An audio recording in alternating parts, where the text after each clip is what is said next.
Hi, everybody. Welcome back for the second half of the afternoon. We have such a great schedule ahead for the conclusion of the event. We're going to have a final panel focused on utilizing state resources. Then we're going to wrap up with some awesome words from Temi Duckworth. And we're also going to hear from President Trump's reelection campaign. So first, let us turn our attention to our next panel. And Kings, I will let you introduce it. Sure. So we are going to turn our attention over to a panel involving the League of Women Voters, Every Library, and several other organizations who provide key insights into building partnerships with elected officials and partnering with policymakers. This panel will explore how increasing the disability vote impacts our community in visible ways as we strive to see stronger partnerships between our community and those in office, as well as the representation in office. The connection between increasing the disability vote and the policies that follow is strong. The panel will be moderated by RevUp's Texas Bob Kafka. Bob, take it away. Thank you, Kings. This is Bob Kafka. I'm an organizer with RevUp Texas. In developing and building RevUp Texas, I was amazed to learn that beside the usual outreaching to the disability community and to other civil rights groups that do voter outreach and voter registration and get out the vote, that there was an amazing amount of state resources, public resources that really had quite a bit of information that we didn't have to recreate the wheel, and that by working with that group, it really can help build the disability vote, not only across civil rights and the disability community, but also through other networks that we might not have a lot of, interaction with, and to build our, disability vote power. Our panel today, as King said, are people who represent both the governmental but also public side of that. And I think I'll start by just having the individuals introduce themselves and what their organization does in relationship to voting in general, and then I'll start some specific questions about how they interact with the disability community. So why don't we start with the League of Women Voters, Jeanette Senegal.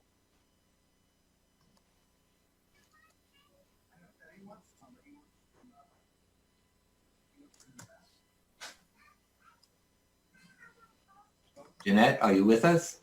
Yes. Hi there, and Grace from Texas sends her regards. Oh, good. Good to see you, Grace. So good morning or good afternoon, everyone, depending on where you are in the country. I am Jeanette Senecal. I'm the Senior Director of Mission Impact at the League of Women Voters of the United States. We are a 100-year-old organization that is organized in all 50 states and 750 communities across the country. That's really there to empower voters and defend democracy.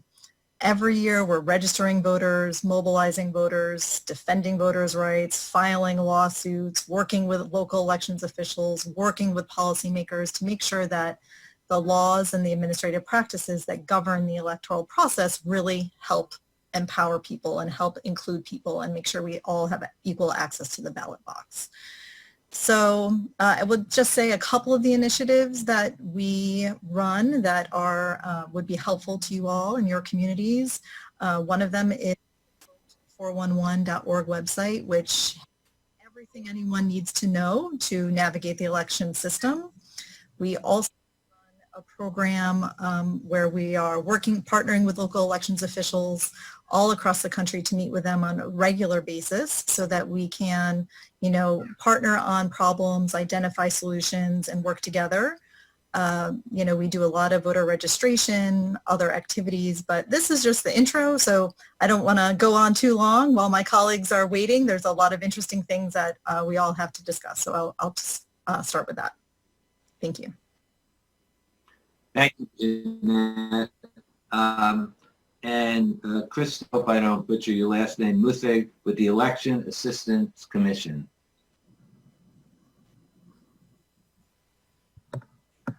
Hi, actually, as a surprise, this is Ben Hovland.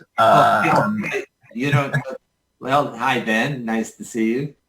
Good to be here. Thanks for having me. I'm the chairman of the U.S. Election Assistance Commission.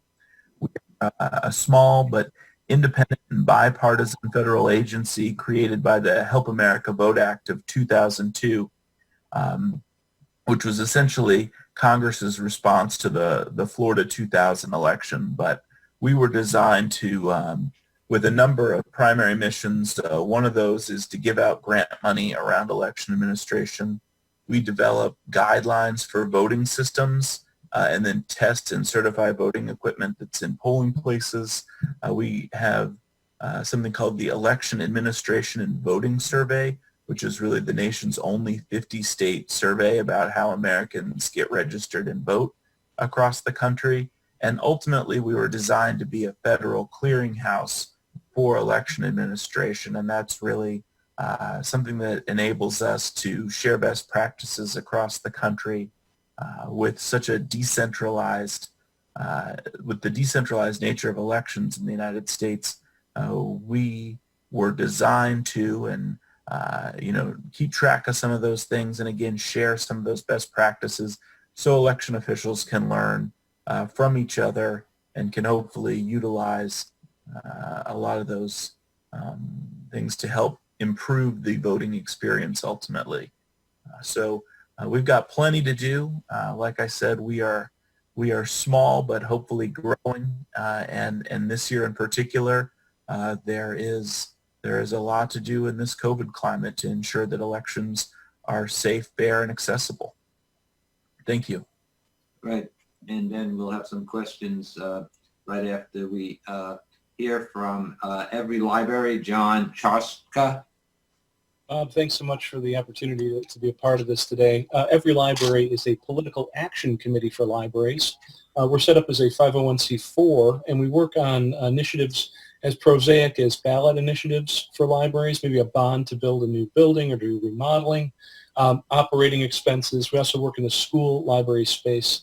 But our partnership with AAPD on National Disability Voter Registration Week goes back several years. We're in a position as the only political action committee for libraries to have a conversation about voting and ballot access, accessible ballots, accessible polling places. We sit at sort of an interesting nexus between the library as an information clearinghouse in communities, as a node of connection where the librarians are actively involved with different groups, and with the idea that the library itself is sometimes, in many places, either a venue for voter registration. The librarians themselves are voter registrars in some cases. In some places, it's a ballot drop-off place or a polling site. So we're trying to approach this from the holistic side and seeing where the library, as a unit of government or as a nonprofit organization that's working in contract with the local unit of government, can be more supportive of not only voter registration, nonpartisan, but also exposing the big issues of the day. And the key issue of the day is how do we help anyone who wants to vote to vote? Great.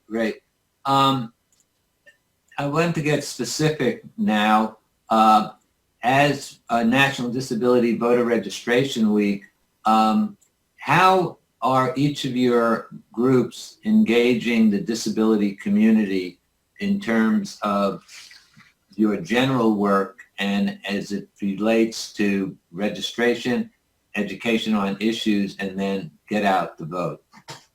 Jeanette, would you want to start with an answer to that? Sure. Thank you, Bob. So as I was saying, the League is actually organized in local community groups all across the country. And so our affiliates really work in partnership with all kinds of different groups, including people within the disability community. on the ground, meeting with them, finding out what the needs are, what the special needs might be to make sure that, they're getting outreach and the services and tools that they need where they are, instead of trying to always make people come to us. It's trying to meet people where they are. So I'll say that, with our vote411.org website, we did, redesign that last year, and we made sure that it was compliant with all the ADA specifications, so that that tool itself would be a better tool.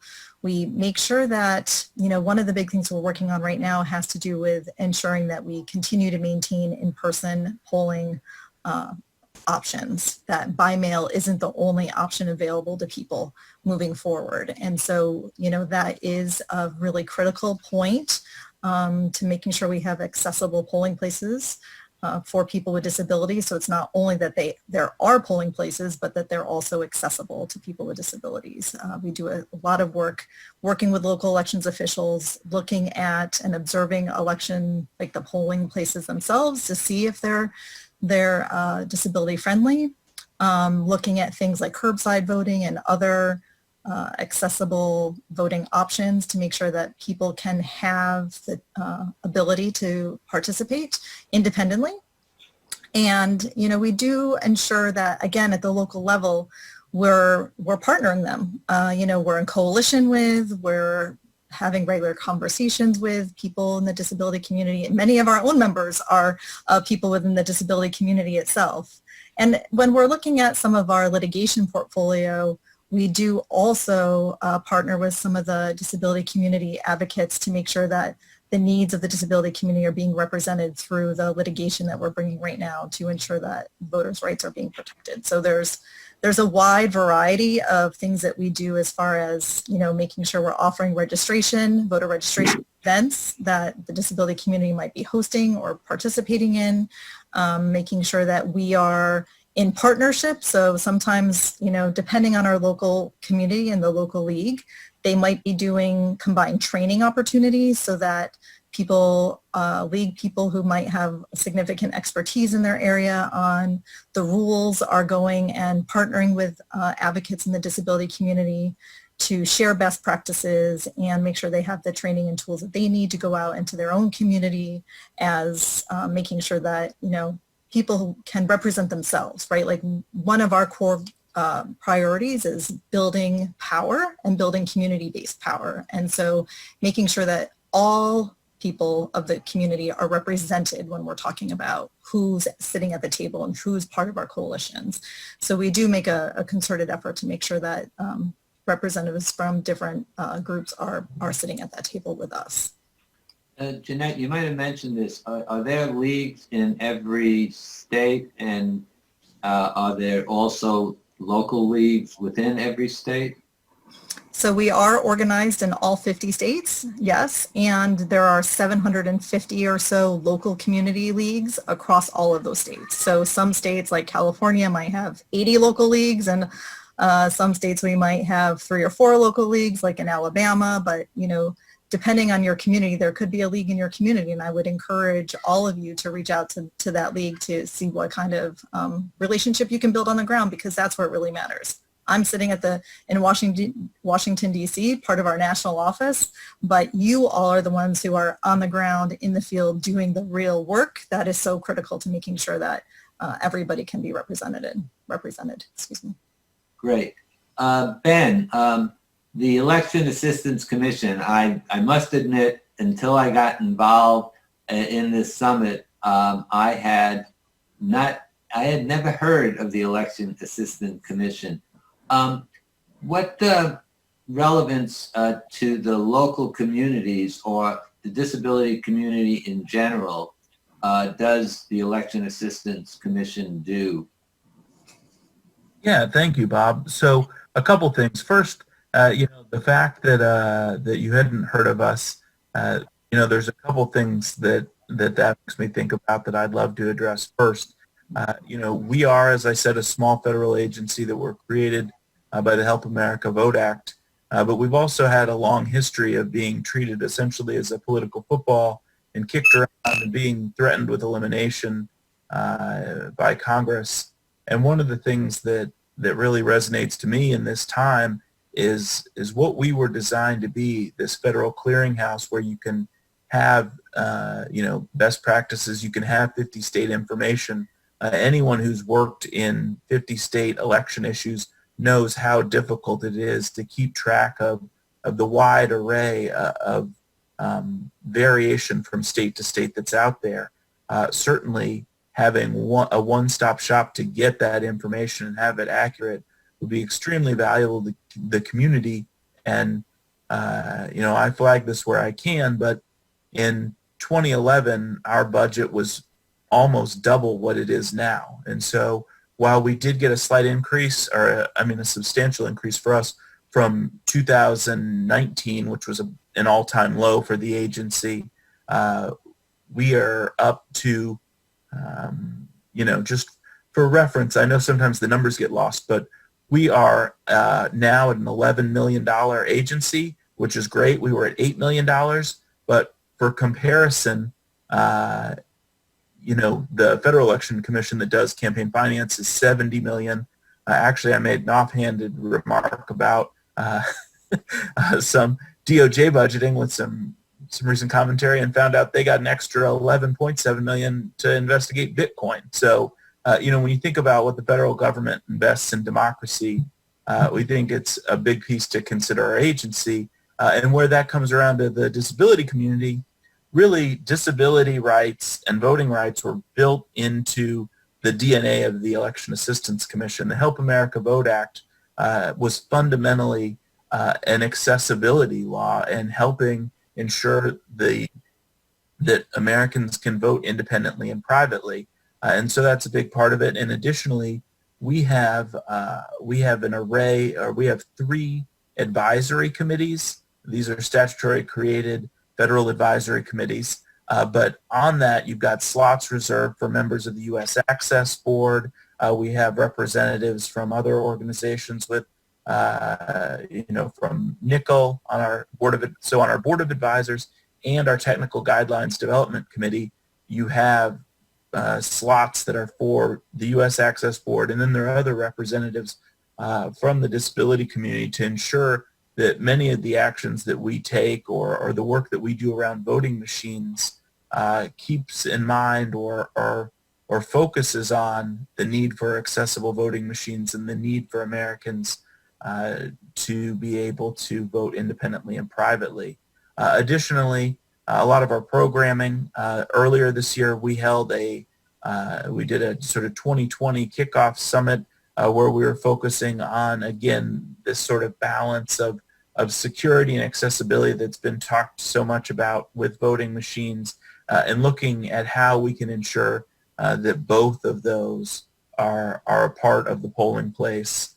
As Jeanette mentioned, obviously we're all reacting to this COVID environment, and so we've created a number of resources around how jurisdictions can ramp up vote by mail and how they can do mail or absentee ballots effectively, lessons learned from their colleagues across the country, but also flagging the need for that to be accessible and there be accessible options, as well as having polling place options that are as safe as possible for election officials and poll workers. So again, we've worked with federal partners like CISA and the CDC, as well as state-based partners and local partners to put together a lot of this information, again, targeted primarily at election officials, but working with them to try to make the election as smooth as possible. And we'll continue to do that. I mentioned one of the areas, again, accessible voting is baked into sort of the origins of the EAC, and it's one of the things that we talk about regularly is, first, it's an area that we find probably the most bipartisan agreement within our agency, which is great, but it's also an area that we want to build out program and are planning to build out program around hopefully if our funding increases continue. Thank you. Yeah, Ben, you have quite a job because you have, it's like herding cats with not only 50 states. I think about my own state, Texas, where we have 254 counties, and each one of those is like a separate voting So you have quite a job.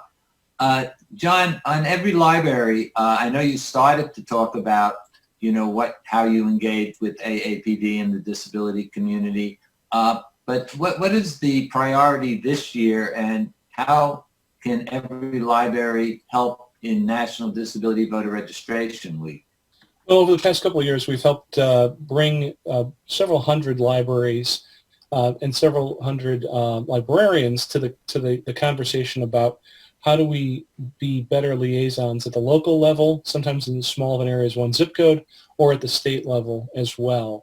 At the state level, many state libraries are part of the Secretary of State's office or the Department of Education, though in the great state of Texas, it's an independent agency.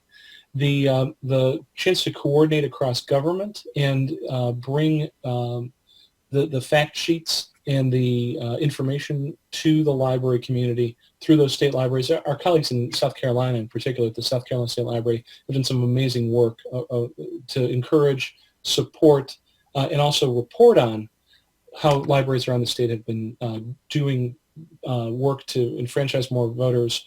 Then at the local level, our role is to try and, there's a very strong need for impartial, fact-based, nonpartisan information about elections. And yet the disability community might not necessarily be present, the issues for the disability community might not necessarily be present in that information. There might be an ableist sort of bias where it's missing. And so part of our role this year, in particular, is to help our library community produce nonpartisan, fact-based information that has a window, has a lot more understanding of what the impact are on the disability community and other populations. The idea of it being a majority population conversation has to not extend to the library. And John, I don't know if it's all around the country, but I know here many libraries are polling sites in terms of that. Does your group work with the libraries about accessibility just in general, but specifically around polling sites? It's a sensitive topic for us as a issue organization, but that doesn't mean that we're not going to push on it a little bit. One of the key areas that we support whenever we work on library construction project bonds is on accessibility, ADA compliance. There's a lot of libraries that are grandfathered in. And anytime that you go out for a new project, you should be updating. That's on the one hand. On the other hand, around polling place, a lot of it lives with the clerk of elections in the county or the Secretary of State's office. While we like to convene conversations about it, we don't have a lot of power ourselves to push that issue, except perhaps for the moral authority of it. It needs to happen. Jeanette, one of the things that you and I need to schedule later is a conversation about, well, if we're going to do curbside pickup for library materials, and there's a ton of it going on around the country right now, what does it look like? You sparked something for me about the idea of curbside voting. And forgive me, I hadn't thought of it before. We've got some infrastructure that's already getting proven on how to do that right with pickup and drop-off, and with a trusted partner in local government. It could be a really beautiful opportunity. Yeah, John, you're really hitting on the AAPD Rev Up to try to, connect folks, because it's much bigger than just the traditional thing. Jeanette, I'd like to go back. I was somewhat amazed because the League is much more issue-based than I thought. I know you're nonpartisan, but I know that the League takes pretty strong positions on accessibility, but also just the ballot in general. What's your priority with COVID-19 and just other issues, that this is, to say the least, a very high intensity election? So I'm sure the League is really focused on it. So what's your priorities for this election season? So I'll say that, from an election administration point of view, one of our biggest priorities is protecting in-person voting, making sure that that is still an option and that early voting continues to be an option for people. we don't know what's going to happen this November in relation to COVID. We know what we've seen for the primaries. We know how states have handled the situation thus far, but we don't know what's going to happen come November. We do know that when there's only one polling place per jurisdiction, that creates long lines and can create confusion for poll workers, and there needs to be a lot of education about where to go and how to effectively participate. But we're really doing a twofold push. One is to help people understand what their voting opportunities are, whether that's by mail, in person on election day, or early voting, and then maintaining so that people can make the decision that is best for them. Because people have preferences, people have needs. You know, if you might need language assistance, you might need to go into the polling place because the materials you received from your local election official are not in the language that you need assistance with, so you can actually vote your ballot independently. So, you know, having in-person voting is really very critical. However, we're not here to say that's how you should vote. We're not telling anybody that in-person or by mail is better than the other. We're here to make sure that people have the opportunity and the options that will enable them to effectively participate. It's clear that, you know, one of the big things we're seeing is that there's not enough poll workers, because historically the poll worker population is one of the groups that might very well be harder hit by COVID if you were to contract it. And so having poll workers is actually a critical issue in every presidential election cycle, but it is even more so going to be an issue this year. And so how can we help recruit poll workers, get people out there who can feel safe and comfortable, and make sure that poll workers have the tools and the training and the resources they need to be safe on election day as well. So I don't know that I could say that we have one priority, right? We work on redistrict. Well, as you said, we're a multi-issue organization, but even within the democracy space, we work on campaign finance and redistricting and ethics and all kinds of election administration issues. So, but this election, it's about making sure people can get out the vote, can go and exercise their right to vote in the manner that they choose, and make sure their vote is counted. So even when you're looking at absentee voting, there are some states where we just filed some litigation against them because they had no practice for somebody whose signature didn't match. There was no way for a voter to fix that problem. Their ballot was simply going to go uncounted. But because of some litigation we brought, we have protected voters in 2 different states so far, so that now there is a process that will happen for the general election, so that voters can go and correct that if their vote was going to be, or their ballot was going to go uncounted come election day. So even within any, because we work in all 50 states, we look at each state, what is the priority for that state that will be the most important to make sure that the voting is accessible this year. So, but it's primarily around what do we need to do to help people know what their options are and make sure that the in-person and the by-mail systems really work for the voters, because it's really about the people and making it work for them. I know you do quite a extensive issues with candidates and you publish that information. How do you decide what issues to ask the candidates about, and have there been any effort to get some of the disability issues in some of the questions that you ask the candidates? So primarily the candidate question. So what Bob is referring to, we run in-person and now online candidate forums where candidates are debating with one another, and we also put together something called voter guides, which are a printed or online version of kind of a debate where we ask the candidates a series of questions so that voters can compare the candidates apples to apples and make decisions about who would best represent them. And so the question is, how do we go about determining the questions? And it kind of depends. A lot of the questions are generated based on what is of greatest interest to voters. So what issues are the polls and voters telling us are the most important to them? A lot of the questions relate to the economy, they relate to healthcare, they relate to public safety, sometimes they relate to foreign affairs. So these issues, a lot of the issues kind of cross groups, right? People with disabilities care about the economy. People with disabilities care about access to healthcare.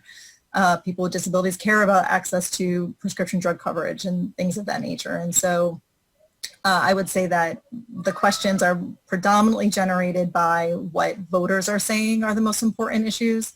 But again, because we work at the local level, and some of these forums and voter guides relate to school boards and town councils and sheriff and judges. I mean, you name the level of office, we are interfacing with those candidates. So those questions are really community driven. So, you know, if the league, like I said, is working in partnership and has coalitions on the ground with their local community groups, then we're listening to our partners and asking questions in the different forums that are important to our community mates. Yeah, you just reinforced all politics are local. Ben, I don't know if the EAC has like one priority, but I do see that you do quite a bit in terms of voter registration.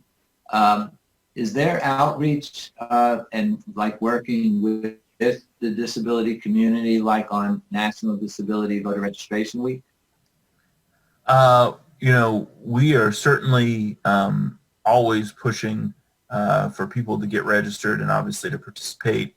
And in fact, you know, this year, I think we need efforts like national, or we need efforts to get people registered earlier than ever, because with so many of the DMVs closed for periods of time with COVID, we've certainly seen substantial decreases in voter registration, and there will be ripples of that.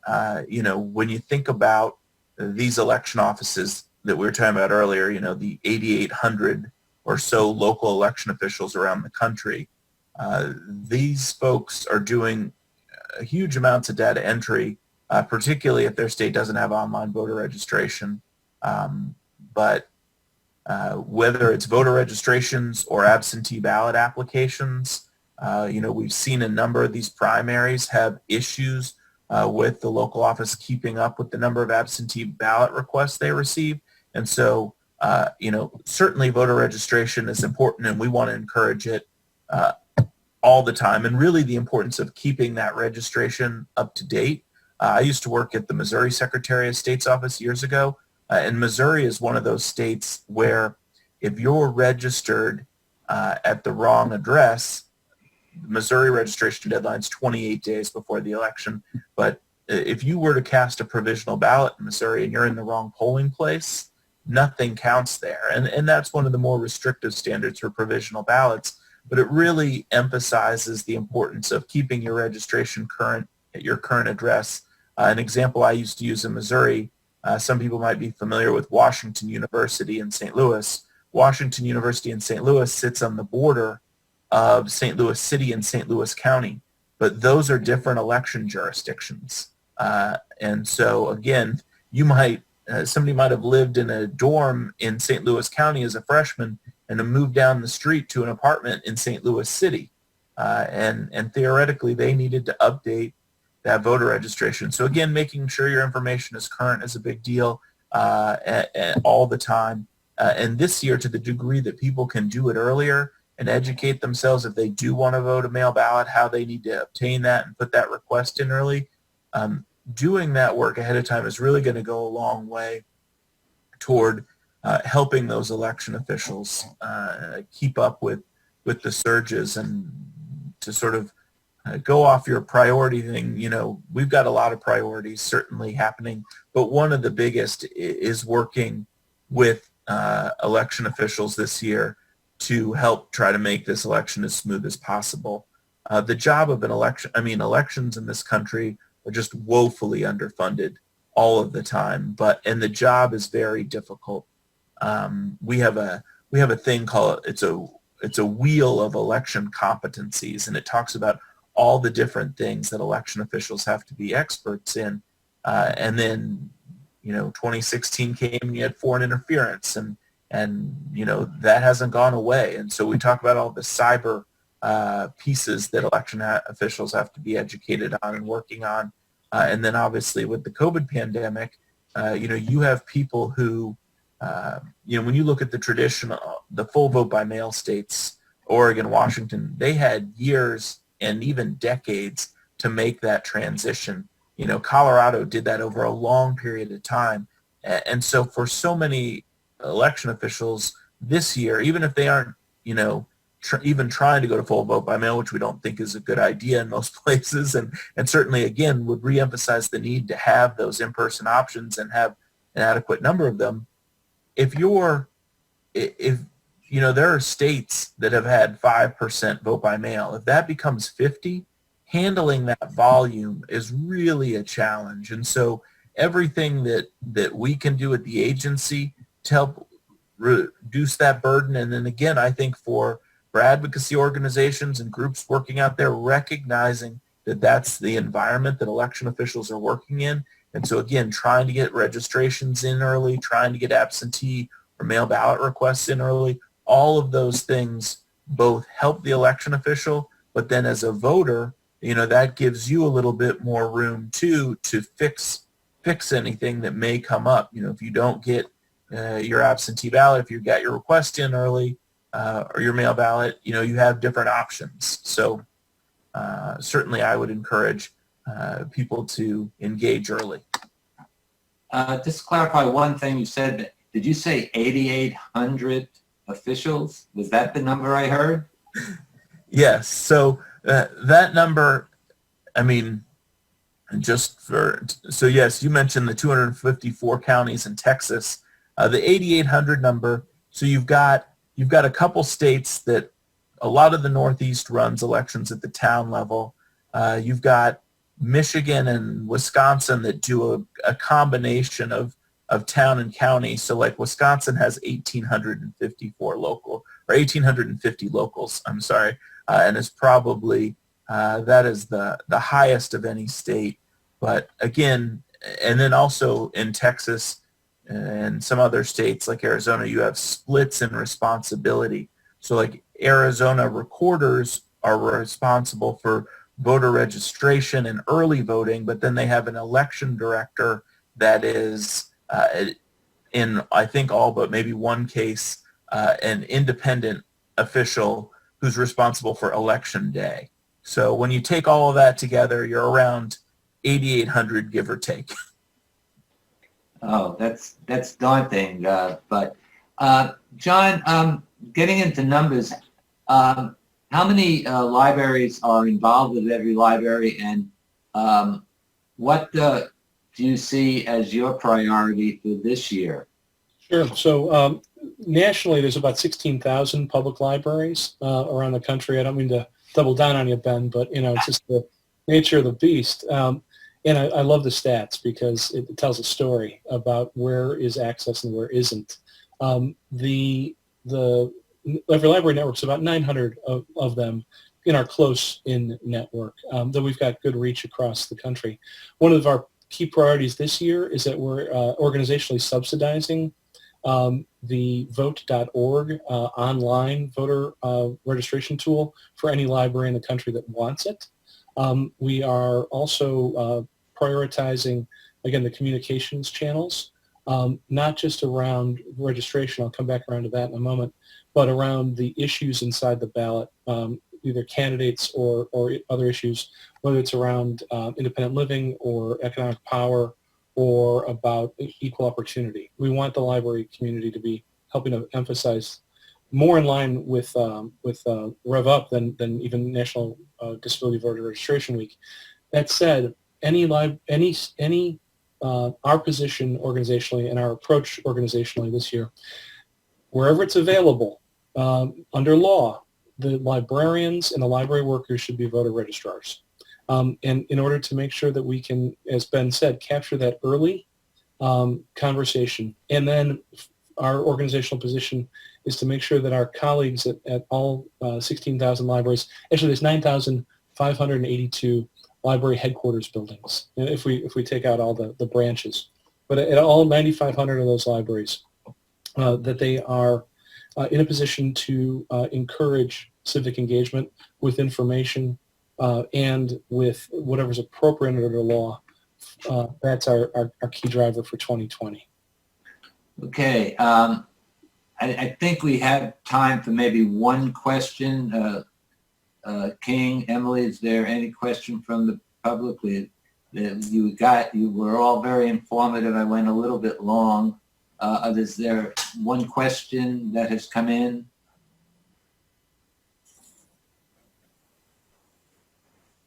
Hi, Bob. Right now, we are looking at our questions. Okay, so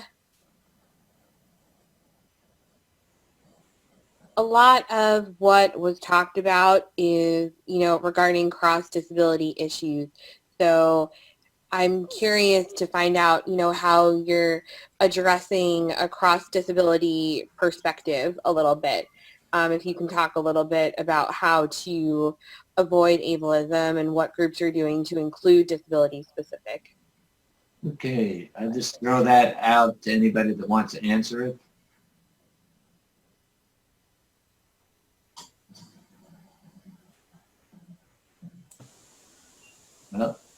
Well, from the library perspective, it is paramount for us to show up and learn while trying to also transmit information. I mean, it's a core element of how we're trying to do registration and how we're trying to do participation. It's straight up. I'm interested about how the league is approaching it too. Well, comment? Sure. I would just say that it's really based on the community. So with 750 local affiliates on the ground who are building their own local coalitions, at the top of the conversation, Bob said, Grace says hello. Grace is one of our local leaders in his state that he clearly knows. And so, it really does depend on the local communities. There are a lot of voting rights tables and voting rights coalitions that the league is a part of, and I would hope that many of you are being invited to be part of those tables, and we try to make a point of looking around and saying, who's here with us? Who do we need to be bringing and making space for and making room for, because their voice is not being heard, and it's a critical voice that's missing, because without the full community being represented, we can't make the right decisions, right? Like, we can't decide what should be the priority when we don't know what all the needs are. And you can't identify all the needs without all the people present to talk about what their needs are and to have them represent themselves and have them bring their voice into the room themselves. So, one of the groups that we talk to on a regular basis is the National Disability Voting Rights Network. We talk with them regularly. We talk with AAPD.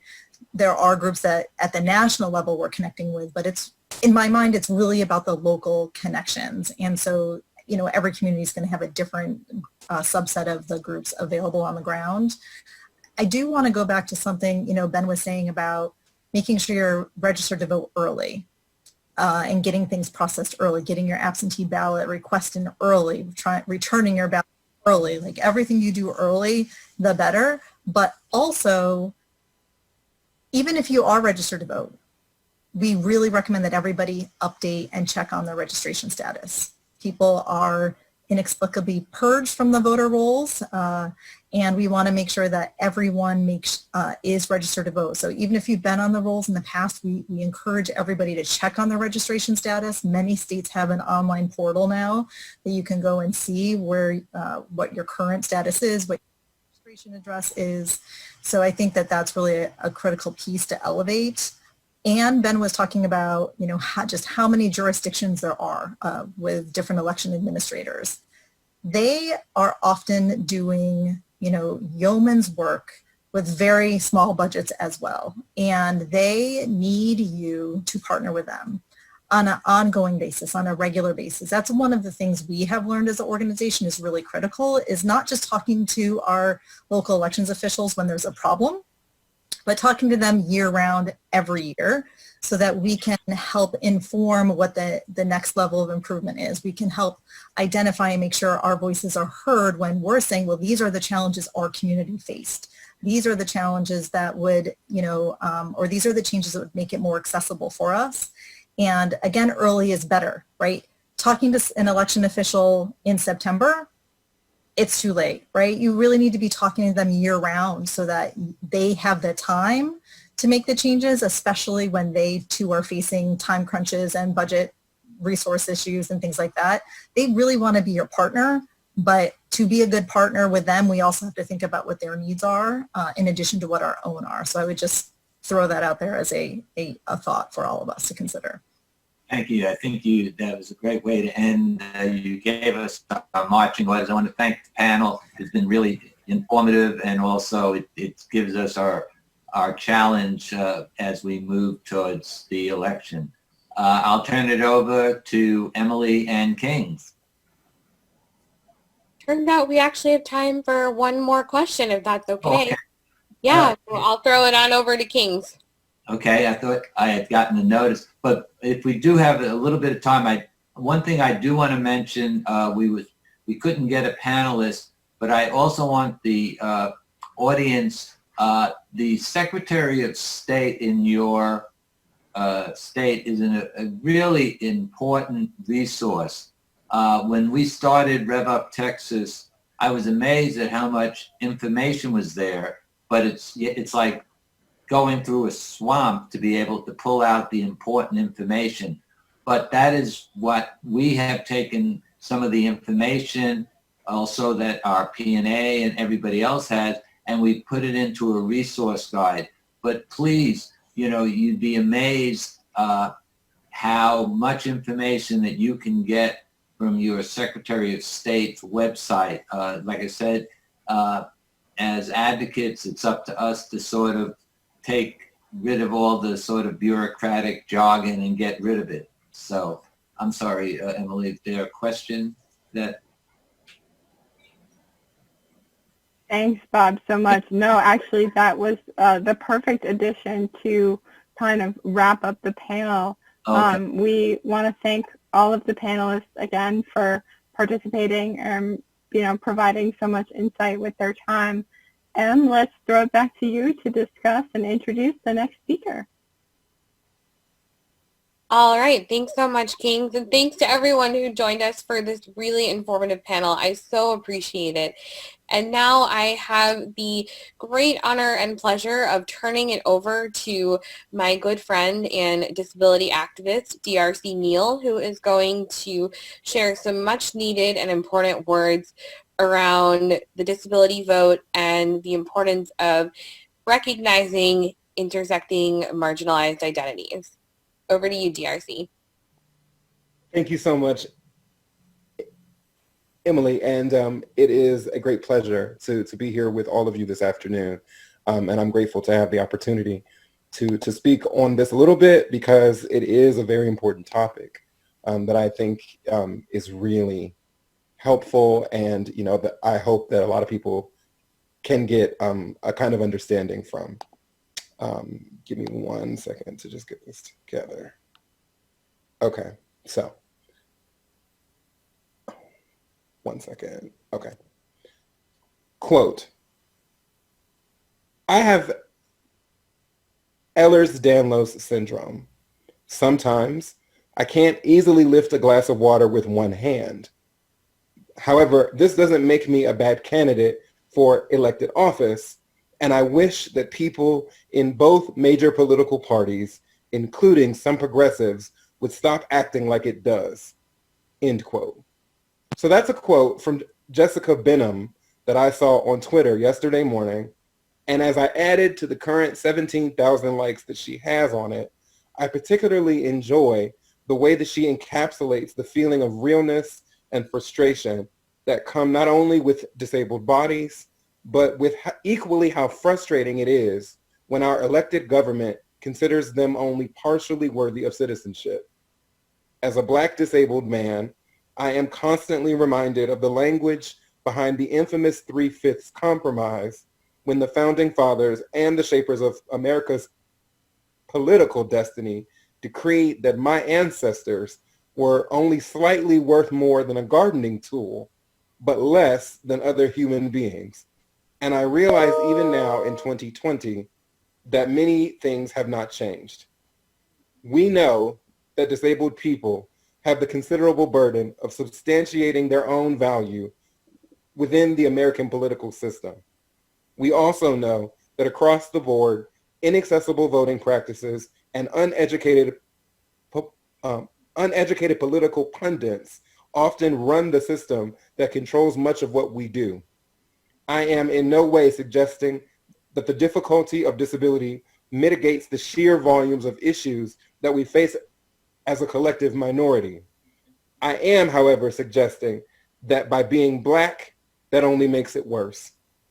It may be hard for some people to accept, but the reality of living in the United States makes my idea fact, and it is justified through the interactions of our understandings of racial justice and the invisibility that we face whenever it is talked about. A week ago, I had friends asking me where I stand on the views of Black Lives Matter, since the ideas of disability seem to be completely absent from their platform. Truthfully, I didn't have an answer, because that's a hard question to answer. If you had asked me when I was a teenager, I would have told you that Blackness was the primary vector for how I understood the world.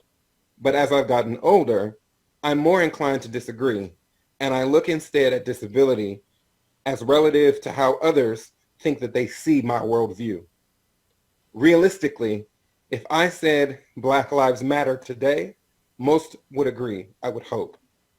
However, if I said Black disabled lives matter, there would be less consensus on this, because as a people and as a global group, humanity has not embraced the beauty of the embodied variation. And the way that you understand the reality of a body, especially one that has been changed outside of the status quo, makes your understanding an entirely independent and singular idea. So celebrating the body in any strange form makes people uncomfortable. And Black folk, along with everyone else, just don't like to say it. But in the realm of voting, approaching the booth from an intersectional lens can provide an even greater perspective than the one that we already have. Everyone already loves to use the word intersectionality, which is an academic buzzword created by lawyer, civil rights advocate, and critical race scholar Kimberly Crenshaw in the year 1989. It provides a fabulous context for the interlocking perceptions of multiple identities existing in the world, in particular with its regards to its application of race, gender, and all kinds of discrimination. But in a critique that the theory has faced in recent years regarding disability studies, it suggests that when thinking about intersectionality, the issue isn't so much what is being split into pieces, but rather how much weight each piece occupies in that person's life. When she coined it, Crenshaw says that as a Black woman, race and gender intersect as a pair of highways where you can be run down on either side. But I'll go further with her analogy and say that when you add disability to it, the highway itself can be dirt, paved, muddy, frozen, or smooth concrete, depending on how disability affects your life and your reactions to it. When it comes to identification categories, as a lens of existence that supersedes another person's understanding of you and how you perceive yourself, disability not only deserves to be in Crenshaw's original list of qualifiers, but in fact, it weighs more. There's an entire ontological debate that considers how and where disabled people place disability within their lives in the context of how they move in the world, but it cannot be overstated that disability exists for many as a central tenet of their entire existence. Factored together then in the political realm, I suggest that it is entirely possible that together disability and Blackness operate from an understanding of diminished capacity, which generates an ideology for both constituents and policymakers alike that dominate ultimately how we are seen. But this is why it is time to change the narrative. A lot of my work as a doctoral student in rhetoric talks about Black disability, and both in how it is presented and how it is understood as an idea by other people. Further, I talk about it as a logical concept that is built on the beliefs and the ideas presented by others as to what we as a people should aspire to become, So in focusing on how we can transfer this view to our politicians, it is both critical and timely. Politically, Black people are seen as either a monolithic conservative Christian bloc who eschew therapy and perpetuate recycled theories of generational wounding and narratives of systemic slavery, who exist on the goodwill based on the backs of charity. Or we are a volatile collection of angry historians who threaten to overturn white supremacy while demanding that Black women are cast in every Star Wars movie from now until the end of history, and who will scream, "Yas, Queen," while neck popping to the unveiling of Nancy Pelosi's Kente-cloth skirt on C-SPAN. The reality is we are both, and we are none. Everyone here knows that Black is not a singular idea. And as the poet Teresa the Songbird put it, quote, "Black is adjective, adverb, color, and noun," unquote. There is no single way of understanding what it is, even as it shares the collective ideologies and the political reality of racism, colorism, and injustice that are tied directly to how much melanin you have. But likewise, disability is equally multifaceted as a body, mind, state of being, and a collective scope of embodiment, and as such, it has its own realities of ableism, environmental erasure, and corporeal prejudice that present its own challenges. The two must be seen together in order to understand the complex lives that we lead as one section of the voting public. Disabled employment policy does little to help if employers are already engaged in mostly white areas of technology, science, and engineering. Healthcare reform will not reach the people it can if it remains ignorant to the ways of co-constitutive disabilities and how they affect the Black body, enhanced by food deserts, poor access to medicine, and cost-prohibitive therapies. And much like justice doesn't belong to white people, neither does it belong to the able-bodied. And this too must be addressed. We have a responsibility not only to hold the electorate responsible for our narratives, but also to put our presence in the way, whether that is physically or digitally, in person or mail-in when it comes to voting. We can't talk about Black disabled lives and voting if we're not willing to showcase why it matters. For example, selecting Black voting locations shouldn't just be churches because they're constructed for ramps with wheelchairs. And even then, I'd argue that only shows, that only thinks about the spectrum of physical disability in one way, which is basically connected to the elderly. This is why when I suggest that when we show up, existence cannot be denied. So much of disability manifests through the conceptions of others' beliefs, and the only way to dispel the myth of such is to completely disprove it. This is why we matter. Demand more of your elected official. Demand more of your precinct. We are not 3/5 of a person anymore, and so our vote shouldn't count as such either. Thank you. DRC, thank you so much for that.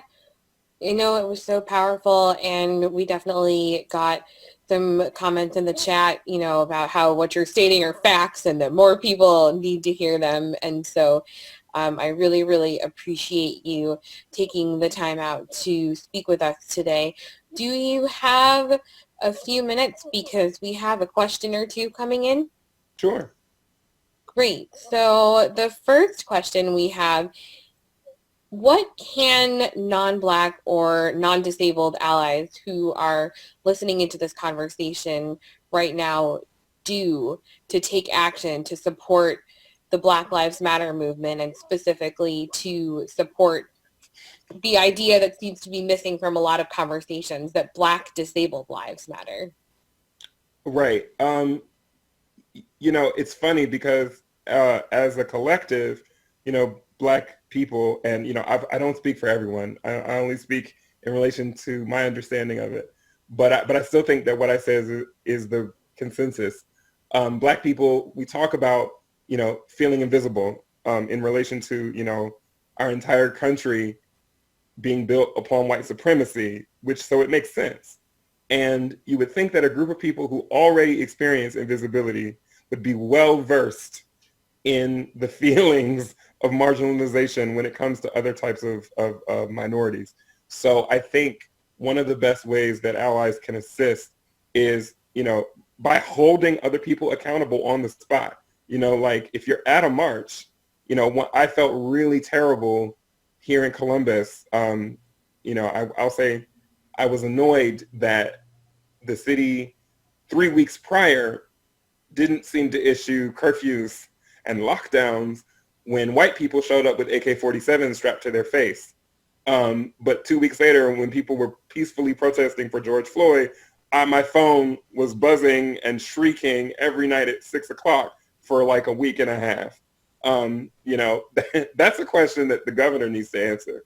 It's like, why do you seem to think that it's only one type of situation that's dangerous and not the other? And furthermore, as a disabled person, Columbus doesn't have a lot of sidewalks, so I wasn't physically even able to participate, and I felt really badly. So that would be a question for the protesters. It's like, did you consider routes that have sidewalks? Did you consider the fact that, when you've got a street here in Columbus, it's not great.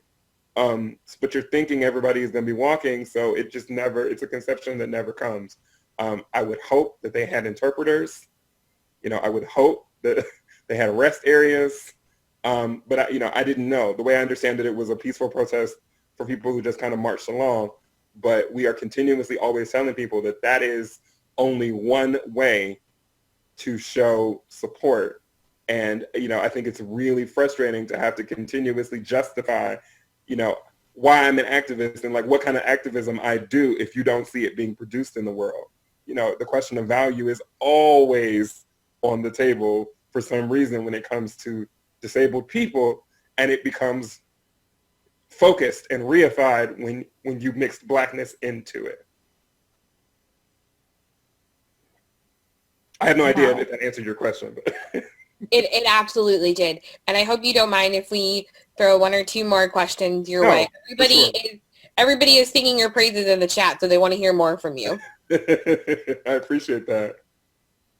Yeah, another audience question that we have coming in. How can disability rights activists make connections specifically with the Black Disabled Lives Matter movement and community? I think that's a really good question.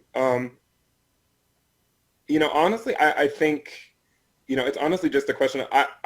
I'm not a member of that community. I wish I was. Quite frankly, I don't think Columbus has one. If they do, get at me. But that aside, I think it's really just a question of making yourself available. I can't imagine that the leader of the Black Disabled Lives Matter movement would say no to having conversation with any director or executive or person of stature who represents another group. I mean, the whole point of this is collaboration. The whole point is collaboration. And I think that's one of the reasons that I love the deaf community. They are on point. They are a collective movement that is probably the strongest in terms of disability I've ever seen. And it's always been a point of contention when it comes to other disability groups that we just can't seem to gel together. We just can't seem to get it together. And I think it's because everybody is too busy trying to be my group is more important, or I have more issues and need. I mean, the bottom line is, we are all trying to smash white supremacy. We are all trying to end, the occupation of colonialism in America. And so that is a collective issue that no single group can do on their own. But I would definitely think that, you should just reach out to them. You should go find them. Don't make them do the work to find you. You go find them.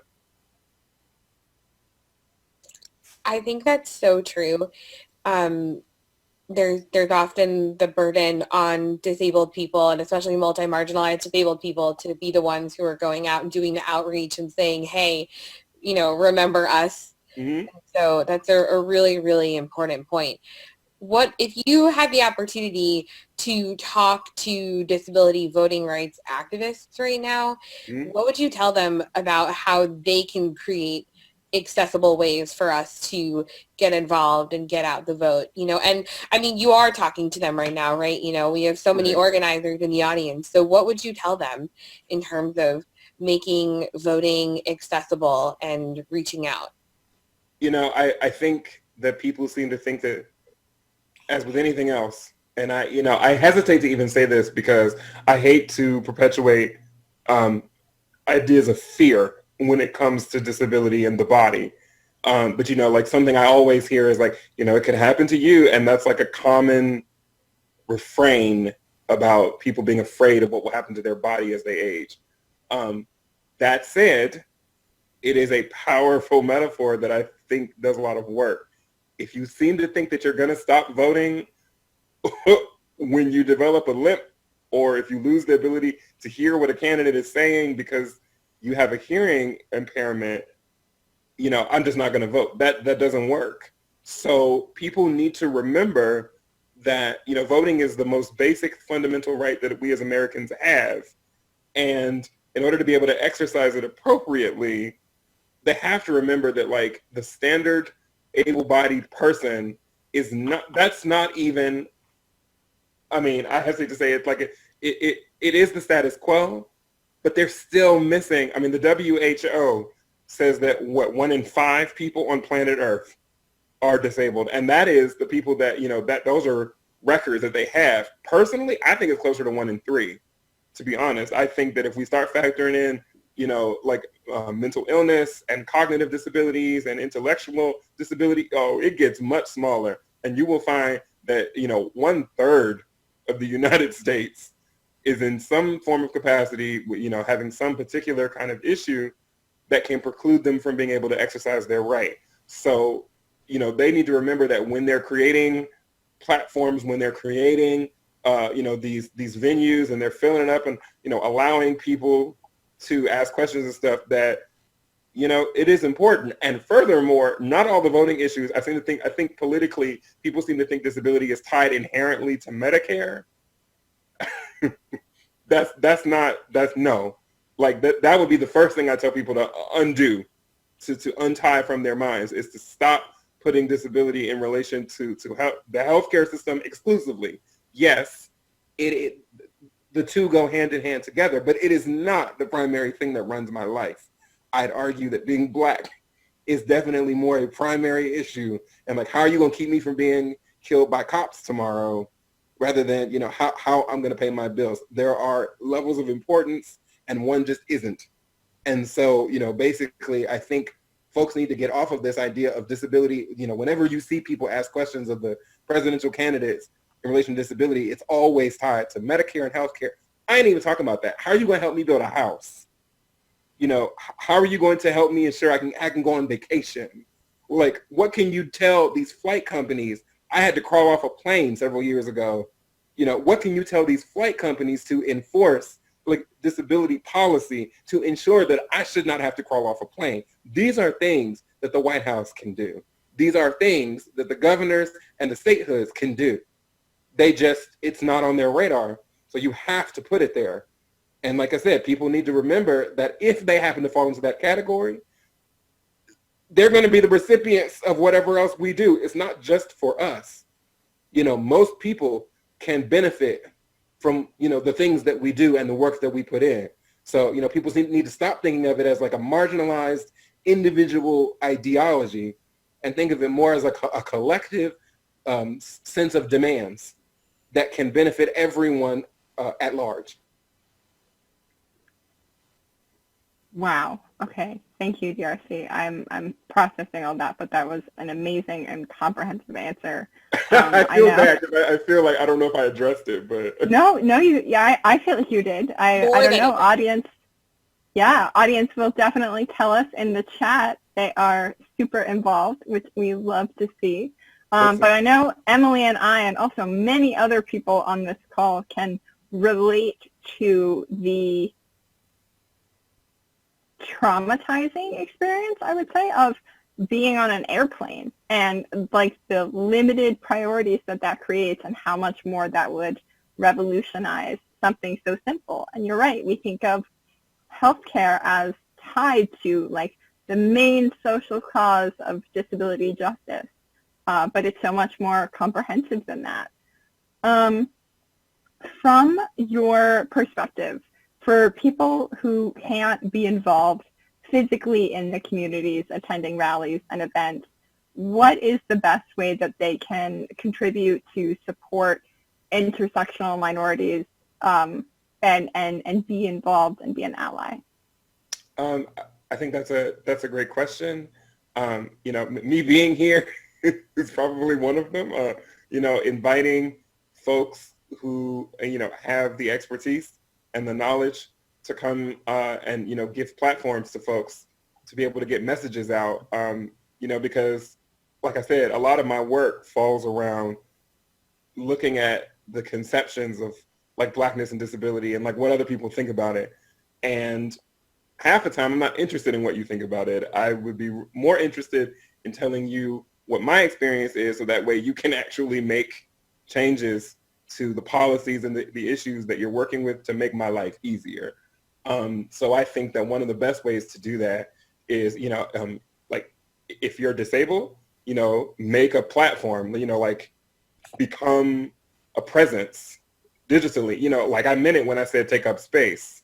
And I recognize that as disabled people, we have a hard time doing that for a lot of reasons. And people will make you feel like you don't deserve to have anything to say, like, or that what you say is not important.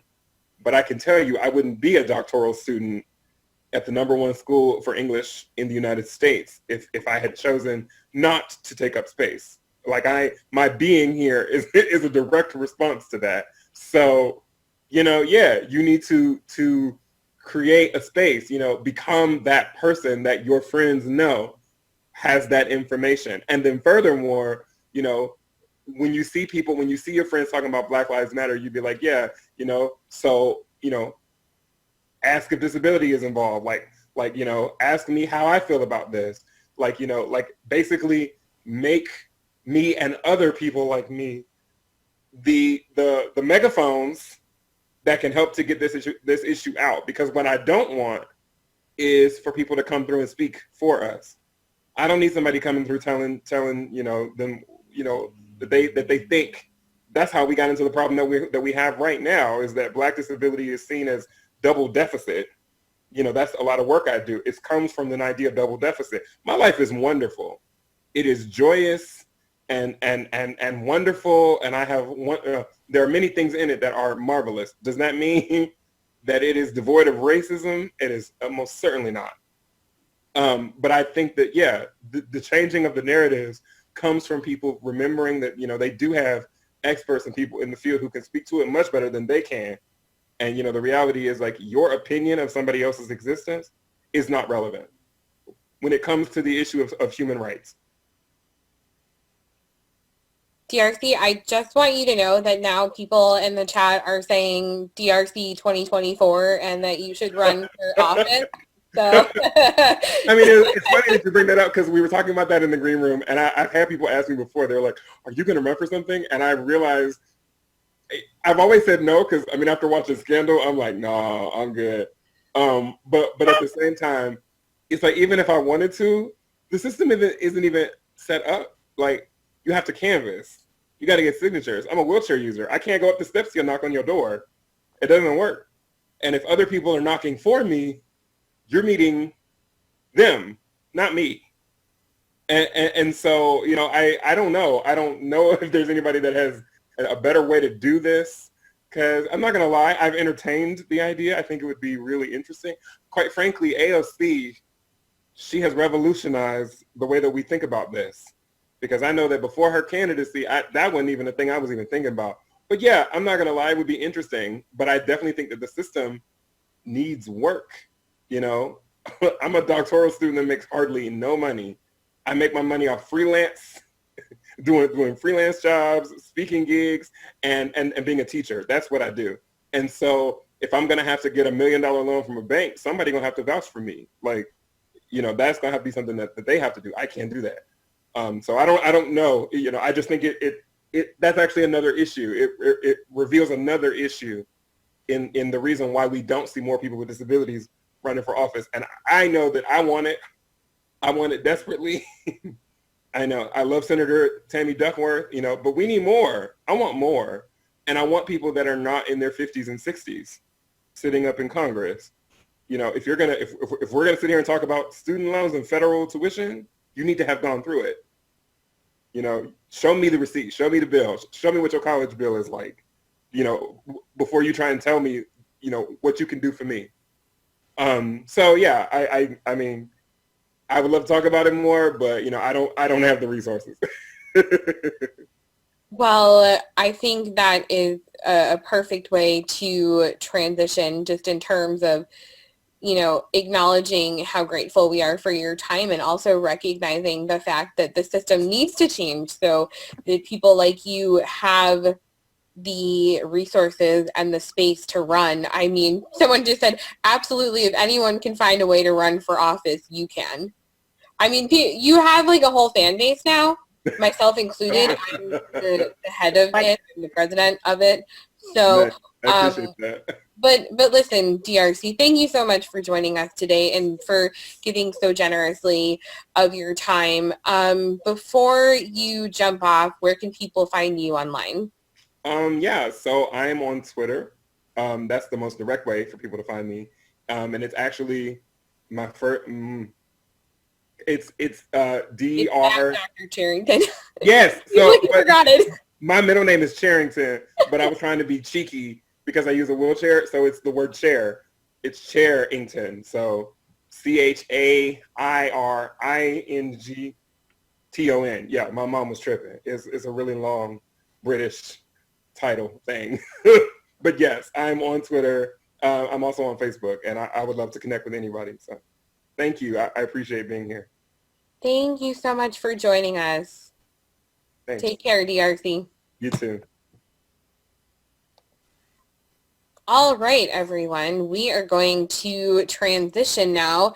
Kings, can I turn it over to you for just a moment? Absolutely.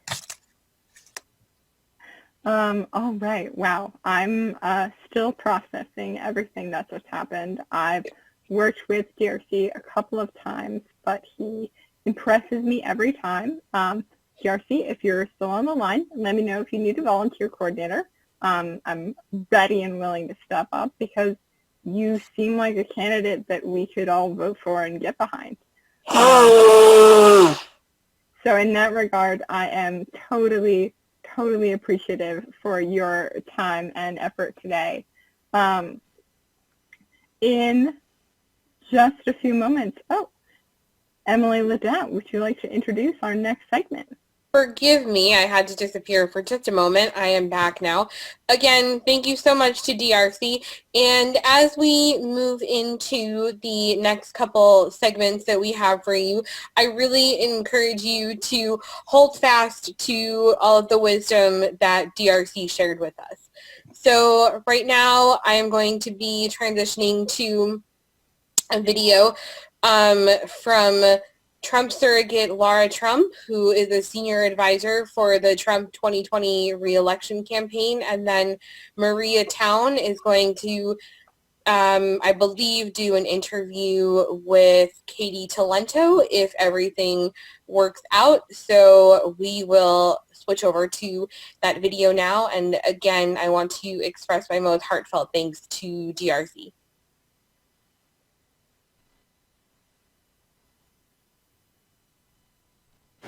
Hi everybody, it's such an honor to be speaking to everyone here at the American Association for People with Disabilities. President Donald Trump and his entire administration are eternally grateful for the incredible work done by the AAPD, and we're thrilled to continue to partner with you to effect real and meaningful change for the disability community. President Trump believes that every American should have the utmost chance to pursue his or her American dream. We've done so much together during this first term, and we look forward to working with you all going forward to ensure the American dream is accessible to all.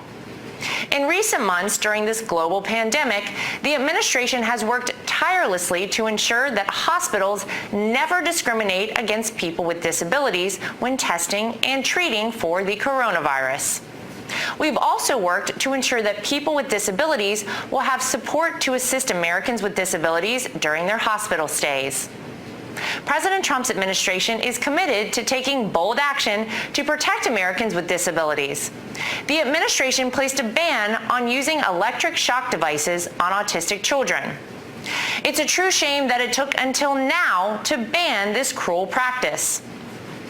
President Trump's vision for all disabled Americans is not only to ensure that the disabilities community has all the resources it needs, but to celebrate the incredible achievements made by your community.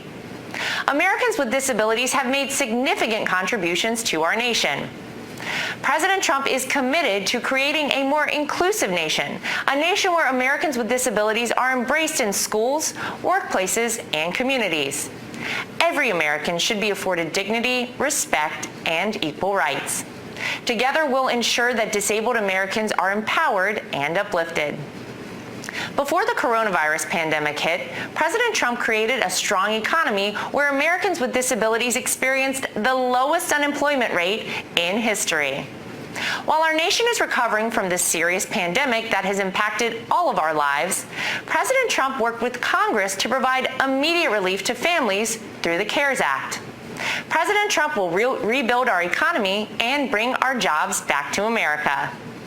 President Trump's 2021 budget for the Department of Labor included $3.8 billion for vocational rehabilitation grants to help individuals with significant disabilities prepare for and remain in the workforce. This funding supports a wide range of services, including counseling, job placement assistance, and rehabilitation technology. Furthermore, the President is committed to preparing youth with disabilities for success in the labor market by providing a strong educational foundation. From education to workforce opportunities to support for patients and caregivers, President Trump is committed to uplifting and celebrating Americans with disabilities. As we look to the future, we reflect on the victories we've achieved together, but also look forward to the work that still needs to be done. We can't wait to see what more we can achieve together. Thank you so much for having me speak today.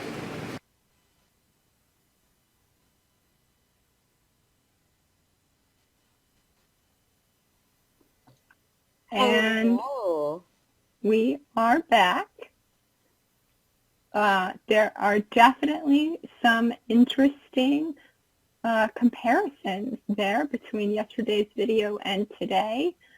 We would love to hear your immediate responses. What are you thinking? Tell us in the chat room. Tell us in the social media feed. We have a couple of times to voice some of the audience reactions, and we're interested in finding out more. Yeah, and I would say it's also definitely interesting to see the dichotomy of thinking and of opinions. And so I really, really appreciate everyone sharing their thoughts and their insights regarding all that we have seen and all of the different perspectives that we've taken in. And also what I really want to talk about is the fact that as people are expressing political opinions, the most important thing that we can do is make sure that our voices and our messages are heard in getting out the disability vote. So there's so much incredible activism going on right now. And my question is, in this time of incredible activism, I want to know what everybody is doing to make their voices heard. What are you doing to intentionally support intersectional movement work and ensuring that, we're lifting up powerful and important voices like everything that TRC was sharing. So I'd love to hear about that in the comments. And also, Kings, I'd love if we could just talk for a little bit about some of the ways that we can be activists and lift up our voices right now and support people who are doing important work. Absolutely. I think the first thing that comes to mind for me is mental health, and it's something that I see a lot of my friends and family with struggling a little bit because of our current situation and everything that's going on. And it sounds kind of cheesy sometimes, but asking, what can I do to support you? What are you doing for self-care? Really being cognizant of the fact that a lot of our community members have burnout, and how we can talk about that constructively. So recognizing that we are chatting about a diversity of opinions right now, we are going to actually move over to hear from Senator Duckworth. And so I will turn it over to Maria, and please feel free to continue sharing all of your insights about what Kings and I were just chatting about in the chat. And we will be back after this.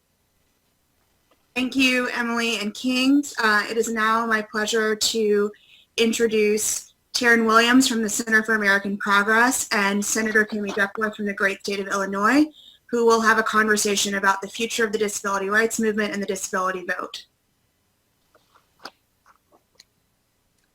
Good afternoon, everyone.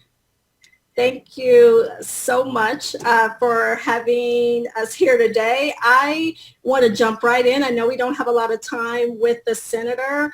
I know folks are quite familiar with the work that Senator Duckworth has done as a leader of the great state of Illinois. So in the time that we have in this chat, I would love to just start by asking you, Senator, what in your experience do you think we should be doing to help increase the vote, the disability vote?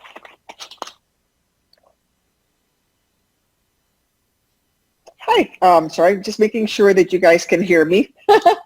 Okay, great. Well, I think that we need to be fighting very, very hard to make sure that persons who are differently abled, persons with disabilities, fight for the ability to actually get to vote.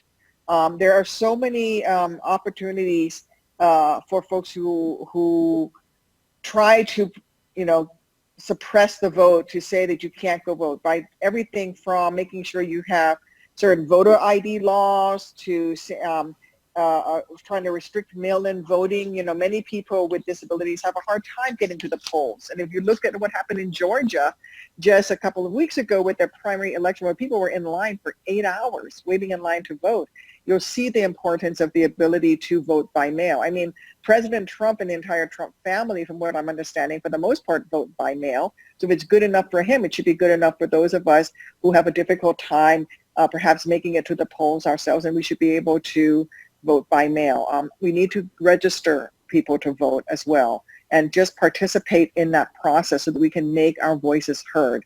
And then sort of tangentially to the voting aspect and getting registered and showing up to vote is actually getting yourself counted as part of the census. The census is still ongoing, and for every person that is not counted in the census, your particular state will lose anywhere from $900 to $1,800 per year in federal dollars that they will not get to support that person.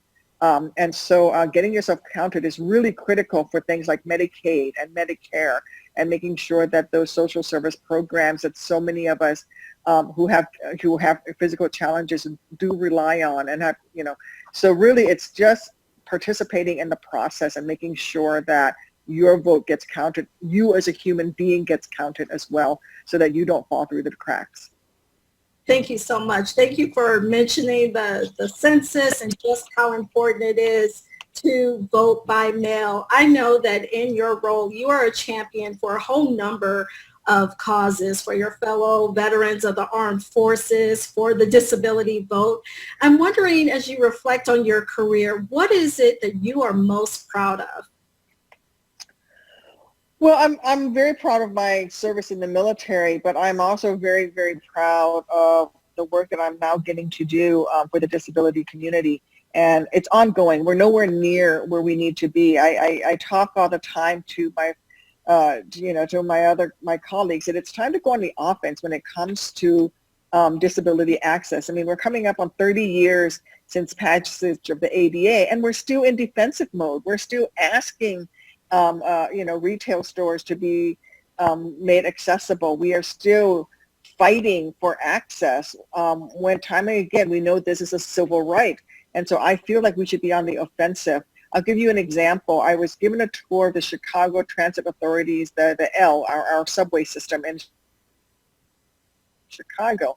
And the leadership, they were very proud to take me to a newly refurbished station and say, look, this is fully ADA accessible. And, you know, we have a plan.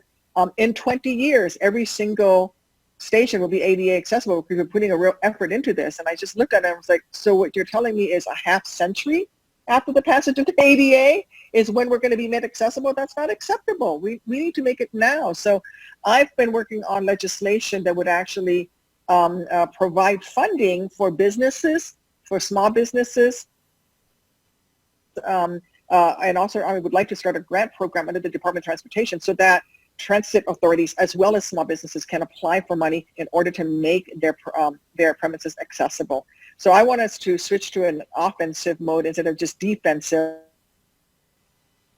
trying to stop the erosion of the ADA. I love that you mentioned the offensive mode. I'm quite familiar with the L. I lived in Chicago over a decade ago, and I remember some of the challenges there. As we actually move into July and the celebration of the 30th anniversary of the ADA, as you said, we are fighting many different battles on different fronts, but I'm wondering for the audience, what would you say is the biggest and most important policy issue that we as a community should be coalescing around as we go into the coming months? Well, I think we need to really push civil rights, the civil rights of persons with disabilities, both as a disability community, but also for those of us who are people of color.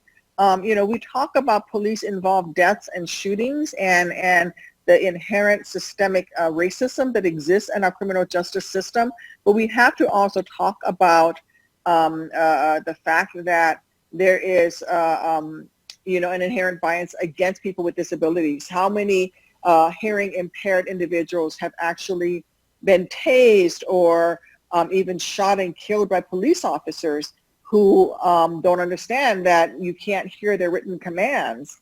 I mean, their spoken commands. There's really not sufficient training in the police forces. So I think obviously we have to work first and foremost for against the inherent racism that exists in our criminal justice system.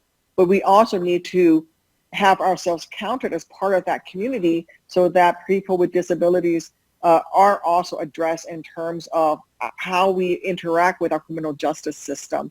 I mean, I'm working on everything from the fact that when, ICE has taken people with disabilities into detentions, they've taken away their prosthetic limbs because they're like, oh, well, you could use a prosthetic limb as a weapon. It's like, so you've taken away a person's actual limb while they're in detention. That's inhumane and that violates a person's civil rights.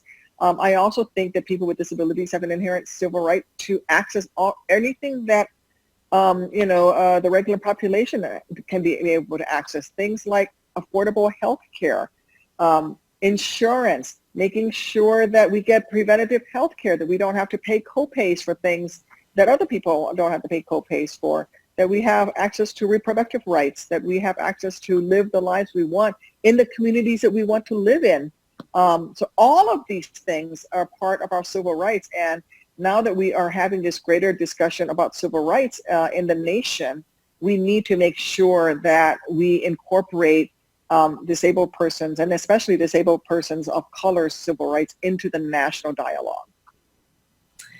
Thank you so much for saying that. I know we just have about a minute left. Is there any additional thoughts that you'd like to leave with the audience? I know we've got folks representing people with disabilities all across the country who are committed to the fight and the rights that we know we all need. Any final words that you would share? Well, that the fight's not over. That I hope that we all take the 30th anniversary of the ADA as an opportunity not just to rest on our laurels and not just to look back, but to fight and move forward in the fight that we still have in front of us. We still have attempts by the Trump administration to gut the Affordable Care Act, for example. We need to fight that effort and in fact make sure that people with pre-existing conditions, that our health care is covered. that we move forward with that. We need to come together as a community and make sure that we move our agenda to the forefront of the national dialogue. And that's going to take the next generation, right? We've had the handoff from the previous generation to our generation, and now it's on us to take this next fight. You know, I wasn't there to crawl up the steps of the Capitol to fight for passage of the ADA. I get to roll across the floor of the Capitol because those folks crawled up those steps. Now it's my turn, my responsibility to take that fight to the next step. And I'm so glad to be able to join with you all on this call to make sure that we fight for those rights, because we're nowhere near done, and the attempts to erode our civil rights continue on a daily basis, and we cannot rest. We must push onward. Thank you so much. We will end there. We cannot rest at all. So thank you for your leadership, Senator Duckworth, and thank you for joining us today. Thank you. Thanks for having me on. Thanks. Bye-bye. Bye-bye.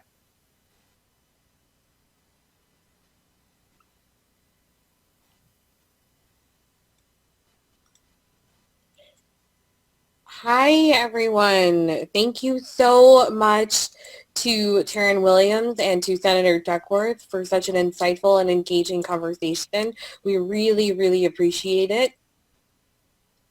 Yeah, that was amazing. Thank you for speaking on the importance of representation and office and elected officials. I am always a huge personal fan. Wonderful.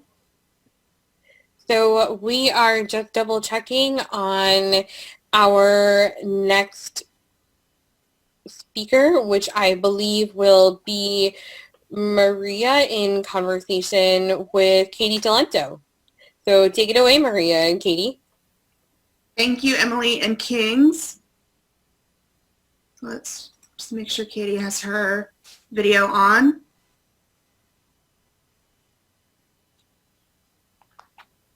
Hi. Great. Katie, great to see you. Thank you for being here. Just so everyone can get to know a little bit about you, Katie is the head of KFT. She is also the former White House healthcare policy lead in the Domestic Policy Council. Prior to working in the White House, she was trained as an epidemiologist and worked in a variety of capacities on Capitol Hill. She is here today as a surrogate for the Trump campaign. So thank you, Katie, for being here. Thank you. Yeah. We just heard in a video from Laura Trump some of the accomplishments of the Trump campaign as it relates to the disability community and disability rights. We're really interested in hearing more about what President Trump will do in his second term if he is reelected, and specifically how he will ensure health care protections and housing protections for people with disabilities. Yeah, thank you so much for having me here, and thank you all for participating in this forum and taking time out of your day. I know that it's not easy to build time for advocacy into busy schedules, so I appreciate everything you all are doing and to facilitate this, and so thanks. It's just an honor to be among you. I do want to talk a little bit about some of the specifics of the president's record, because the second term agenda builds on that unfinished business. And so I think where I would love to start is in some of the economic opportunities. I know that Laura in her video alluded to some of this, but one of the really important issues that I think doesn't get enough attention is this idea that, you know, if you have a disability, that you can be paid less than minimum wage. And so one of the key important achievements I think that the Trump administration has worked on, and I think will continue to work on in the second term, is this idea that it's just unconscionable that any American would be paid less than minimum wage purely on the basis of disability, or on any basis, honestly. You know, we used to think that minimum meant minimum. And in some people's minds, I worry that, you know, even some people in government and state governments and local governments think that, you know, sub-minimum wage means subhuman wage, and it's inexcusable. So as long as people with disabilities are undervalued in the workplace, our economic record in the Trump administration is incomplete, and we have more to do. But there has been some movement on this. There's some progress that we've made. During the administration, I wanted to talk a little bit about the Ability One program, which, you know, as you know, controls the flow of contracts from the federal government to organizations that serve people with disabilities. We finally got Source America, one of their key partners, to agree to eliminate sub-minimum wage under the 14C provisions in their program within 3 years. So that's great news, but I think you're going to see in term 2 that the administration will be continuing to hold their feet to the fire on that, and any other programs that rely on those types of approaches. I think that, you know, in the 30th anniversary of the ADA, there's so much to celebrate, but really a lot of unfinished business too. And one of those areas that I think there's more to do on is sort of that ugly discrimination against people with disabilities and these issues that undermine human dignity. And some of the key priorities that we have put forward when I was in the White House and still since I've left, that the administration's working on, have to do with these justice and social justice issues of equity and enforcement. So what I'm talking about when I allude to these has to do with things like what the National Council on Disabilities uncovered in their bioethics series. So with respect to genetic testing and organ transplantation, and you know, when you're in the White House, the agency people come to you and they want to brag about all the awesome things they're doing and get attention and accolades. And I'll never forget the Department of Health and Human Services civil rights officials coming to me and saying, Katie, you're not going to believe this outrageous problem at UNC Chapel Hill, where a patient with autism was denied being on the transplant list because of his disability.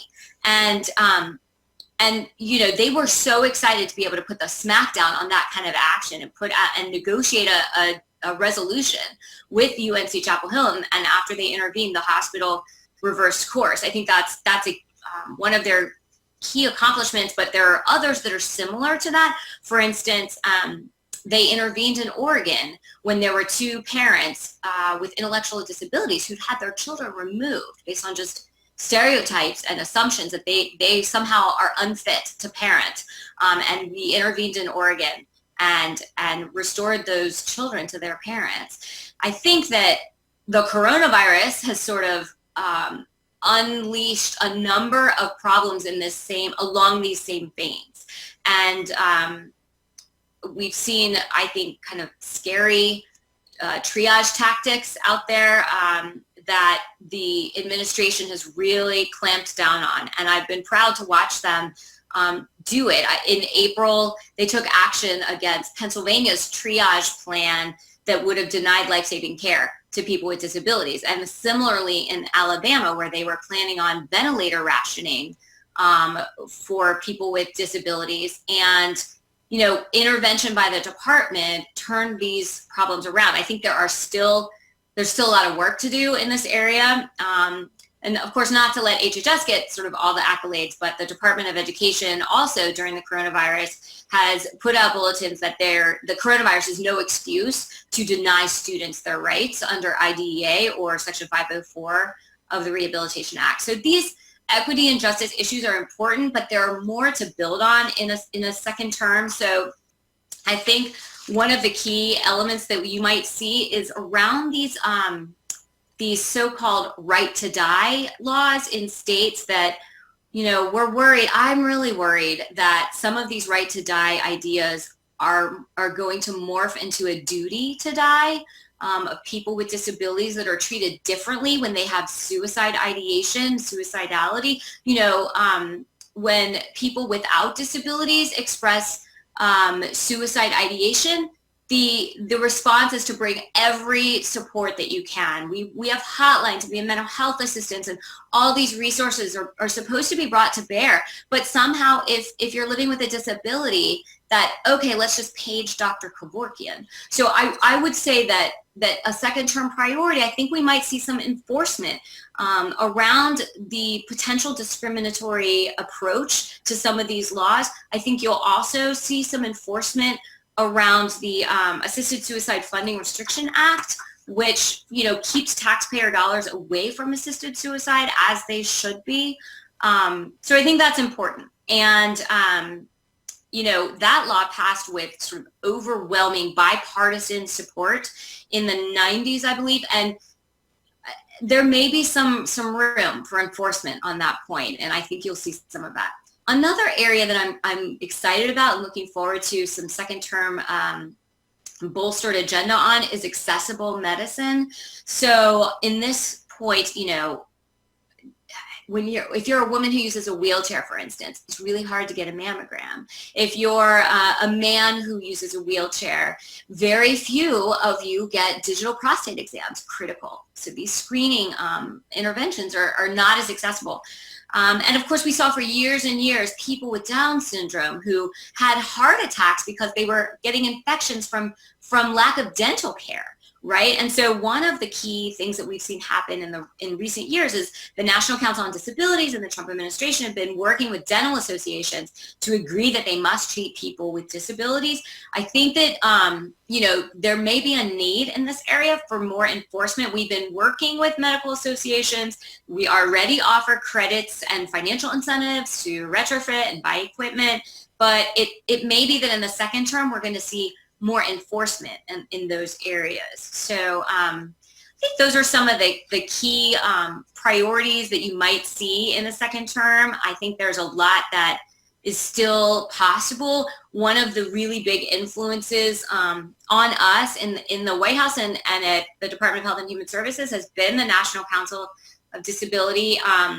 I know many of you are familiar with Neil Romano, who the president elevated to the chairmanship of the council, and we've worked very closely with the council in trying to identify the key priorities that they have for enforcement. But in each of these sort of enforcement cases, they've all been brought to our attention, or complaints have been filed by the disability advocacy community. And it's just such an important role that you have in alerting us to what's going on out there.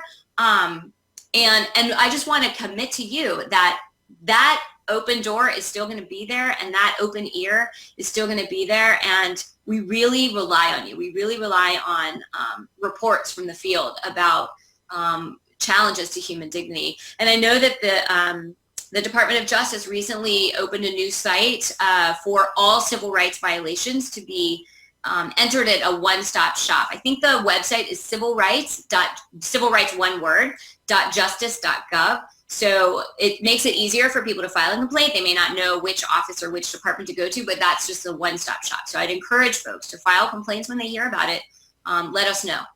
Thanks. Great. Thank you. I have one more question for you, and then some time for closing remarks. So my second question, yesterday was actually the anniversary of the Olmstead decision, which is a Supreme Court decision that prohibits forced institutionalization of people with disabilities. One of the plaintiffs in that case was Lois Curtis. She was a intellectually disabled Black woman, and her advocacy is more meaningful than ever, especially as we witness tens of thousands of disabled people, particularly disabled people of color, dying in nursing homes. How will President Trump in his second term ensure that people with disabilities can live and thrive in our communities? And further, how will he ensure that disabled people are included in disaster planning and recovery? Well, that's a great question. And I think that, this national emergency we've been in has really exposed kind of a dark underbelly of vulnerability for our most just precious resources, right? Our vulnerable populations in skilled nursing facilities around the country. The irony here is that Congress was trying to help people by raising the rates, the reimbursement rates on nursing homes for receiving coronavirus patients, right? And sort of the twisted incentives here, I think unintentionally gave some skilled nursing facilities, if they can be called that, the license to push out less lucrative patients. As we just saw in this big New York Times expose of patients that were being just dumped on the street or foisted on homeless shelters or into hotels because they maybe were Medicaid beneficiaries or just not as lucrative to the home as a coronavirus patient might be. So, you know, that can only be possible in a world where you don't have the community holding these facilities accountable.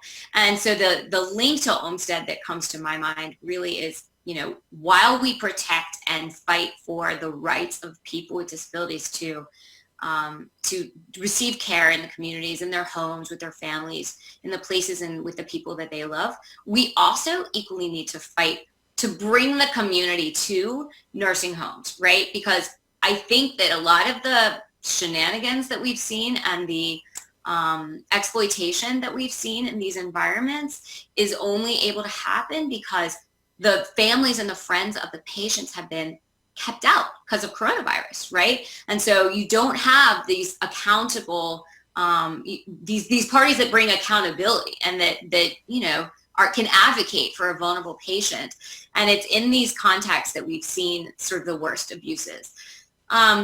I do know that CMS, which is the agency that oversees Medicare and Medicaid, has put out just a series of guidance after guidance after guidance for nursing homes. But, you know, I have to be honest, we can't fix all the problems, you know, in our reaction to coronavirus that exist in nursing homes in the context of the coronavirus. We can't do it all. But the useful aspect of the coronavirus epidemic in this case is that it does allow some emergency authorities so that we can waive regulations, or we can reform regulations, we can impose regulations that we otherwise couldn't do or it would take longer to do. And I've seen a lot of that authority used by the Department of Health and Human Services in putting out this guidance for nursing homes. But I mean, ultimately, what we're seeing is a clash of financial incentives, and it's just exposed the need for reform of our payment and reimbursement models in our broken healthcare system. So I know that Senator Duckworth was talking about some of these broken elements, and the president has talked a lot about the you know, sort of the pricing distortions and the lack of patient information available to people, and the lack of understanding about where the money flows and what the incentives are that are created. And I think that's nowhere more devastating than in the nursing home context. So if you're asking about sort of a second term agenda on this front, I think that the department has used a lot of its existing authority, but really just won an important case in court just today. It came out right before I started speaking to you all, that hospitals had sort of refused to post their prices, and had wanted to hide their secret prices from the public and from patients. This is so important because a lot of people, especially our most vulnerable or uninsured or underinsured patients, are seeking discounts and seeking cash prices and seeking to work with hospital and nursing home financial assistance policies and financial assistance programs. And it's so important for them to understand what those cash prices are, what the discounts usually are. And the hospitals have been hiding this. They haven't wanted to. And in fact, they sued the Trump administration to keep hiding their secret prices. And that's what I'm talking about when I'm talking about President Trump's commitment to sort of payment and reimbursement reform, because these problems that have just come to light in the coronavirus epidemic have really been here all along. And so there's so much unfinished business on this front. But I do believe that you're going to see more and more of reforms in the consumer advocacy realm. I certainly think that as coronavirus gives us the opportunity to provide more guidance to nursing homes, you're going to see more. I'm not 100% sure, but I would not be surprised if you don't see more advocacy around discriminatory policies toward people with disabilities, not being able to have their access to advocates and access to monitors of these facilities. Some of these facilities have kicked out their watchdogs, their monitors, their court order monitors, or their inspectors that are required through law and through regulation. I think you're going to see a lot of that. It's just, we're putting an end to it so that there can be more advocacy for these vulnerable patients. It's just not okay that they can't have their friends and families advocating for them, and certainly their governmental watchdogs in their advocating for patients. I think you'll see action on that. Thank you. This has been very informative. We have literally like a minute and a half maybe for some closing remarks. If there's anything else you would like to add about President Trump's disability priorities for a second term. Yeah, well, I just wanted to recognize everything that you all are doing. It's, everything that we do is because we hear from you. And I want to encourage you and just thank you for everything that, that the disability community does every day. It's so hard to keep going when you see so much injustice. And I know that President Trump hears the cries of the marginalized. I know sometimes people don't give him credit for that, but he's kind of got this big, tender heart that maybe he keeps under wraps a little bit, but I saw it a lot. And he really wants to do right by people, and he really wants to know what the people he's trying to help think. And so do let us know. And when I would encourage you, be loud, demand meetings, and take those opportunities to come in and tell us let us have it, right? So I really appreciate the open dialogue that we've had with so many disability advocates, and I would just ask you to be patient with us, but also be demanding with us, and let your voices be heard. And don't think that, just because we may not share, everyone may not share the same political views, that we're not all seeking to really swim in the same direction and achieve the same goals. And so I appreciate the goals that you're advocating for, and I truly think that our nation will be judged by how we handle our treatment of human dignity in populations where there is a historical injustice. And so I'm just grateful for what you do, and I encourage you to keep it up every day, and don't give up. So thank you so much. Thank you, Katie. Thank you for your time today. And now I'll turn it back over to our MCs, Emily and Kings. Thank you. Thanks, Maria. So next we are going to be transitioning into hearing from our very own Carrie Gray. Thanks, Emily and Kings. Well, this concludes day 2 of the Rev Up Power the Disability Vote Summit. Again, my name is Carrie Gray. I have the absolute pleasure of leading our voting/Rev Up initiatives at the American Association of People with Disabilities with an incredible team. None of this would be possible.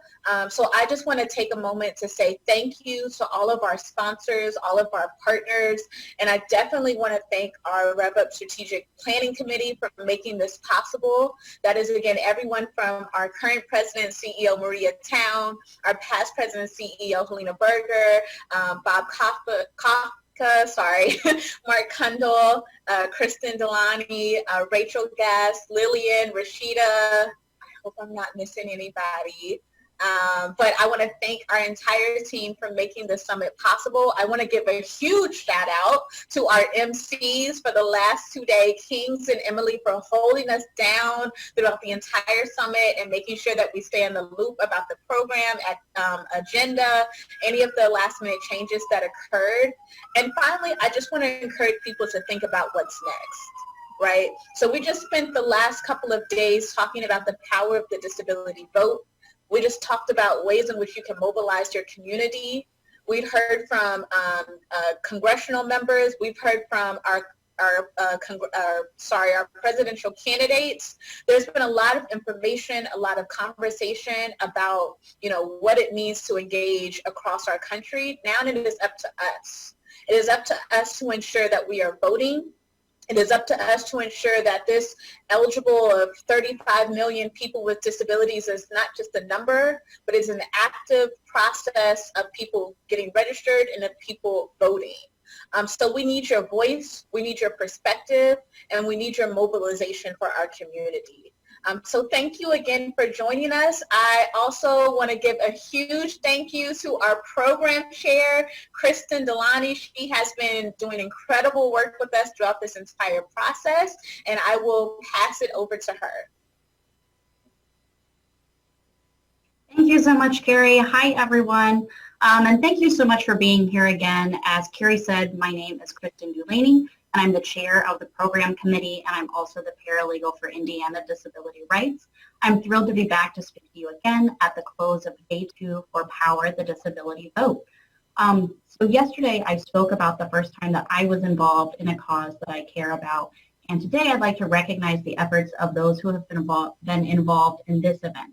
It really is because of your time, your ideas, your commitment, and your efforts that this event has come together to advance the power of the disability community and advance the power of the disability vote. So thank you so much to Maria Town and Carrie Gray of the AAPD for hosting this event. Thank you so much to the Strategic Planning Committee for all of your guidance in bringing power and life to this event. And a huge thank you to the Program Committee, who not only assisted in planning this event, but have also served as staff yesterday and today to make sure that this event runs smoothly. So I'd like to say thank you to Mark Kundle of Rev Up Texas. Thank you to Debbie Dietz from the Disability Independence Group. Thank you to Emily Ledoux of Rooted in Rights. Thank you to Rashida Singh of AAPD. And thank you to Catherine Vest of Indiana Disability Rights. I'd also like to thank the MCs, Emily and Kings. You all have done a fantastic job of helping make sure that the program that we all envisioned has really come to life and run smoothly. So thank you for your phenomenal efforts making sure that this all runs well. And thank you so much to all of you. It's because you all have joined and engaged and been part of this event that it has gone so well. And we hope that you've gotten the knowledge and the resources and the lessons to continue moving forward and using your power as a person with a disability and as disability voting rights advocates to continue advancing and advocating for the disability vote. And finally, I'd like to say thank you to one more member of the program committee, Matthew Yanez from the ARC, who will be our final speaker of the event. And he's here to discuss the importance of youth engagement in the disability vote. So thank you, Matthew, and you can take it away. Thank you to the AAPD for giving me a chance to speak, and thank you to the audience for joining us on what I believe is a monumental step into building a better tomorrow. My name is Matthew Yanez, and I'm currently the Disability Public Policy Fellow at the ARC of the United States. I have also been involved with the Coelho Center for Disability Policy, the National Association of the Deaf, and beginning this fall, I'll be pursuing a law degree at Syracuse University. I am truly honored that I was asked to share my thoughts today on the importance of voting and the impact that young voters have on elections. But what I would like to do first is to take a step back and ask you all a question that has stuck with me as we witness firsthand some dark moments in our country's history. How can we make 2020 a year that becomes a defining moment for this generation? There is no doubt that this year has given us a lot to reflect on. From coast to coast, Americans are fighting back against mass unemployment, the loss of loved ones, systemic racism, and a broken government that has yet to answer our cries for help. But my friends, I am here today to declare we have also been given an amazing opportunity. For the first time in a long time, we have seen world events so powerful that they cut deep into the very core of American life. I believe there is no political rhetoric out there that can remove this stain from our history books. And now, more than ever, we must be clear about the challenges we are facing. Our societal problems have each begun to rupture under pressure, and the only way forward is through community activism and involvement in our governance systems. It is no longer enough to just vote. Everyone needs to find their own way to be involved in the political process, whether it's through donating, making phone calls, or simply bringing friends with us to the ballot box. We must each find ways to get involved. we not only need to vote for a candidate that reflects our values, but in the face of adversity, if no politician is there to answer our calls, we need to be that candidate. I recently became inspired by a 24-year-old disability advocate with autism who was so fed up with his local leaders, he decided he was going to run to replace them. Although we may not all be in a comfortable enough position to take such bold action in our community, I urge each and every one of you to find your own individual way to work towards a more free and equitable society. Now, for anyone asking yourself, why am I so frustrated? Who believes I shouldn't be so critical and that I should be grateful for the blessings that the modern world has given me? Please ask yourself, what was your biggest worry at my age? I am 23 years old, and I grew up during the worst of the Great Recession, where longtime neighbors and classmates lost their homes, their livelihoods. I grew up in California, where annual wildfires are a constant reminder of the dangers from climate change. And now, as I enter the workforce, my peers and I have been handed down an economy that no longer works for us. A recent survey found that 50% of people ages 18 to 23 are either unemployed or the main provider of their household is. 50%. So I cannot help but look in horror at the mess of a world we have been asked to fix. But I return to this question that I need everyone's help in answering. What can be done to make 2020 a year that is a defining moment for this generation? For me, I believe the answer lies right here in the disability community. I believe our community resides at the intersection of so many other groups. People with disabilities come from every race, every background, and every political ideology. Our diversity gives us the power to be allies or leaders in so many other movements. And our community understands the importance of inclusion and accommodating for everyone's individual needs. So let's use that to help fight back against all injustices. Now, I'm not saying this will be easy. When it comes to voting, the lack of accessibility is truly frightening. And let's be clear, that's not by accident. Our democracy is under attack. It is sickening to me that since the Civil War, soldiers have had the right to cast their vote by mail. Yet 150 years later, in a world where our heroes are the essential workers on the front lines of grocery stores, hospitals, and schools, we still debate a voting practice that is almost as old as the country itself. The truth is, it's time our government steps up and implements accessible voting solutions. But how do we transform the current problems our country faces into the energy that will drive us forward? Well, I hope I have proven that we have that power. We have that power so long as we do it together. We will fix our current problems by holding our current leaders accountable so they either shape up or make room for someone who will. And when we see voter suppression happening in Kentucky or Georgia, it is our responsibility to stand up and let it be known this is not okay. Because the more we stay silent, the more they think they can get away with it. I would like to leave you with the wisdom from a great leader, abolitionist, and social reformer, Frederick Douglass. When talking about his major accomplishments, Douglass is quoted in saying, all he had achieved can be accredited to his voice, his pen, and his vote. So I ask you all to join me and use your voice, your pen, and your vote to speak up against injustice everywhere, to reach out and stand in solidarity with our allies, and to vote like our democracy depends on it. Because believe me when I say your vote is needed now more than ever. Thank you, and I would like to turn it back over to our amazing MCs. Wow, Matthew, thank you so much. That was an incredible way to wrap up our two-day event. I want to say thank you to everyone for participating, and we also want to know, what was your big takeaway? As we've said before, tweet us, let us know in social media, in the chat. We would love your opinions. As Katie said, be demanding of us.